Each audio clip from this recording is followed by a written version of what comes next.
y'all doing? Oh, it's been a day already. Not a bad one, just got a lot done. And we gonna head on to work after this. I don't know why I picked this one up, because it was on top.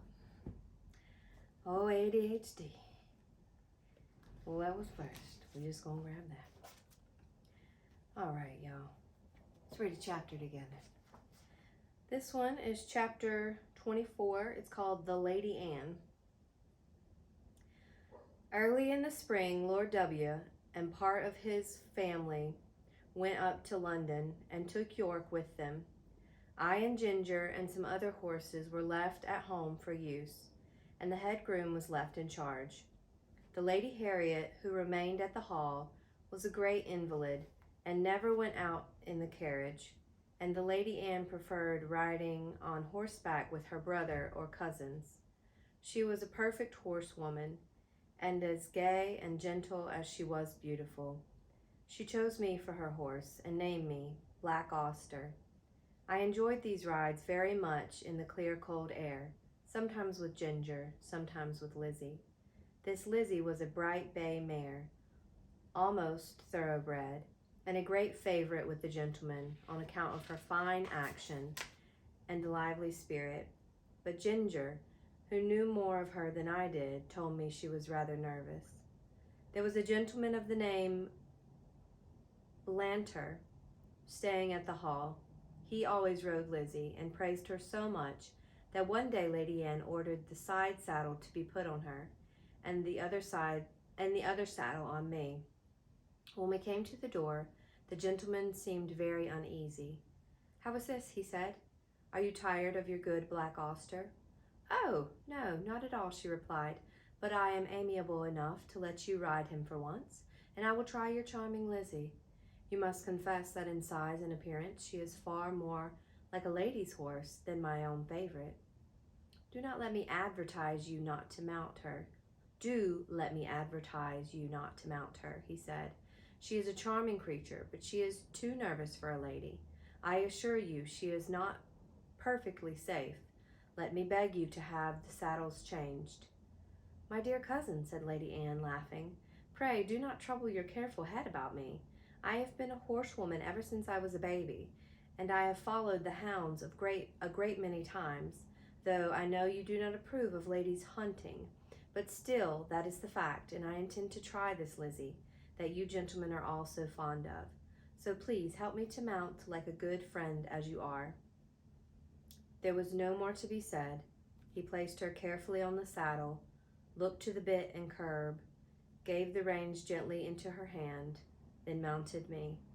Just as we were moving off, a footman came out with a slip of paper and a message for Lady Harriet.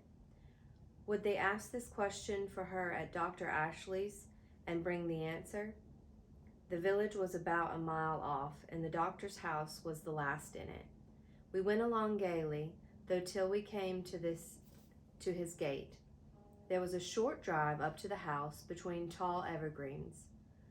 Blanter alighted at the gate and was going to open it for Lady Anne, and she said, "I will wait for you here, and you can hang Auster's reins on the gate." He looked at her doubtfully. "I will not be 5 minutes," he said. "Oh, do not hurry yourself. Lizzie and I shall not run away from you." He hung my rein on one of the iron spikes and was soon hidden amongst the trees. Lizzie was standing quietly by the side of the road a few paces off with her back to me. My young mistress was sitting easily with a loose rein, humming a little song. I listened to my rider's footsteps until they reached the house, and then I heard him knock at the door. There was a meadow on the opposite side of the road, the gate of which stood open. Just then some cart horses and several young colts came trotting out in a very disorderly manner, whilst a boy behind was cracking a great whip. The colts were wild and frolicsome, and one of them bolted across the road and blundered up against Lizzie's hind leg, and whether it was the stupid colt or the loud cracking of the whip, or both together, I cannot say, but she gave a violent kick and dashed off into a headlong gallop. It was so sudden that Lady Anne was nearly unseated, but she soon recovered herself. I gave a loud, shrill neigh for help. Again and again I neighed, pawing and the ground impatiently and tossing my head to get the rein loose. I had not long to wait. Blantyre came running to the gate. He looked anxiously about and just caught sight of the flying figure now far away on the road. In an instant he sprang into the saddle. I needed no whip or spur, for I was as eager as my rider. He saw it, and giving me a free rein and leading a little forward, we dashed after them. For about a mile and a half the road ran straight, and then bent to the right, after which it divided into two roads. Long before we came to the bend, she was out of sight. Which way had she turned? A woman was standing at her garden gate, shading her eyes with her hands and looking eagerly up the road. Scarcely drawing the rein, Blantyre shouted, "Which way?" "To the right," cried the woman, pointing with her hand, and away we went up the right-hand road. Then, for a moment, we caught sight of her. Another bend, and she was hidden again. Several times we caught glimpses and then lost them. We scarcely seemed to gain ground upon them at all. An old road mender standing near a heap of stones, his shovel dropped and his hands raised. As we came near, he made a sign to speak. Blantyre drew the rein a little. "To the common, sir. She has turned off there." I knew this common very well.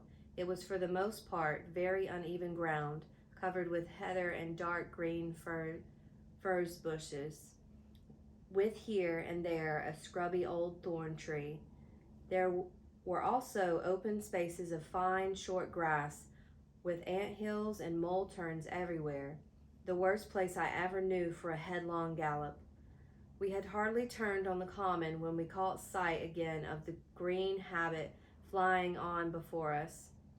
My lady's hat was gone, and her long brown hair was streaming behind her. Her head and body were thrown back, as if she were pulling with all her remaining strength, and as if that strength were nearly exhausted.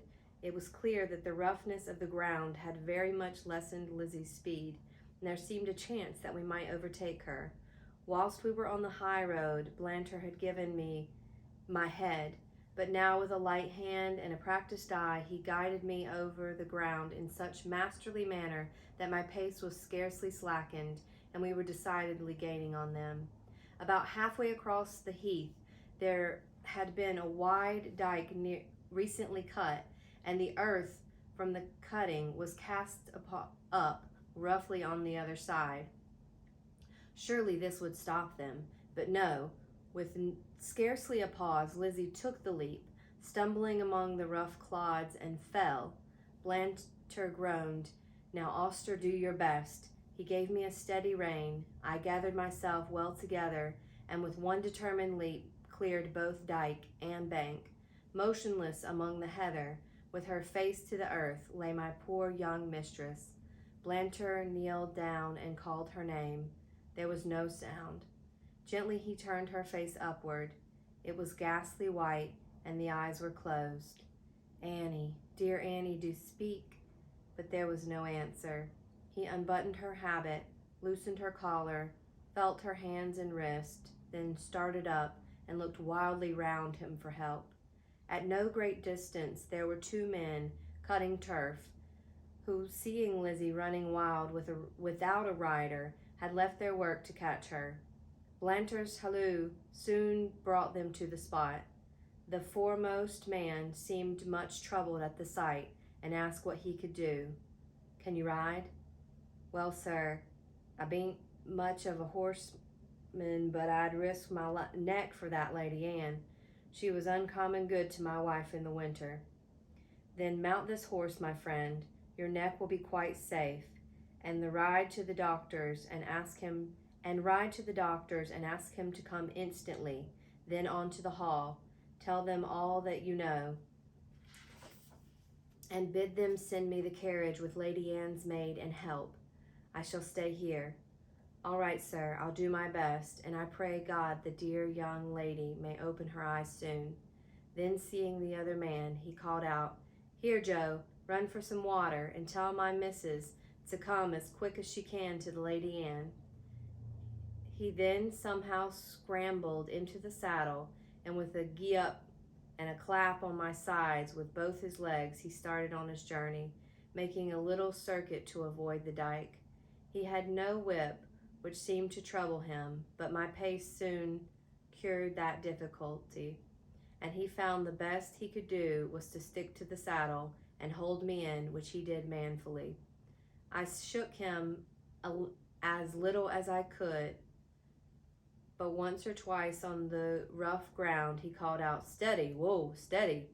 On the high road we were all right, and at the doctor's and the hall he did his errand like a good man and true.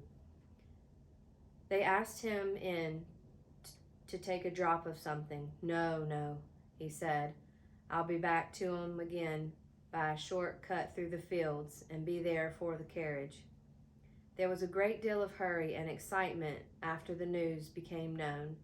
I was just turned into my box, the saddle and bridle were taken off, and a cloth thrown over me. Ginger was saddled and sent off in great haste for Lord George, and I soon heard the carriage roll out of the yard. It seemed a long time before Ginger came back and before we were left alone, and then she told me all that she had seen. I can't tell much, she said. We went a gallop nearly all the way, and got there just as the doctor rode up. There was a woman sitting on the ground with the lady's head in her lap. The doctor poured something into her mouth, but all that I heard was, "She is not dead." Then I was led off by a man to a little distance. After a while she was taken to the carriage, and we came home together. I heard my master say to a gentleman who stopped him to inquire that he hoped no bones were broken, but that she had not spoken yet. When Lord George took Ginger for hunting, York shook his head. He said it ought to be a steady hand to train a horse for the first season, and not a random rider like Lord George. Ginger used to like it very much, but sometimes when she came back, I could see that she had been very much strained, and now and then she gave a short cough. She had too much spirit to complain, but I could not help feeling anxious about her. 2 days after the accident, Blanter paid me a visit. He patted me and praised me very much. He told Lord George that he was sure the horse knew of Annie's danger as well as he did. I could not have held him in if I would, he said. She ought never to ride any other horse. I found by their conversation that my young mistress was now out of danger and would soon be able to ride again. This was good news to me, and I looked forward to a happy life.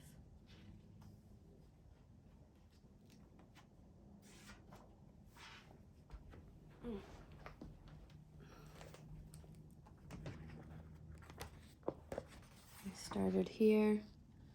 Looks like the chase. That's Lady Anne in the front. And then just a hare. All right, y'all. I'm gonna go pick up some kids.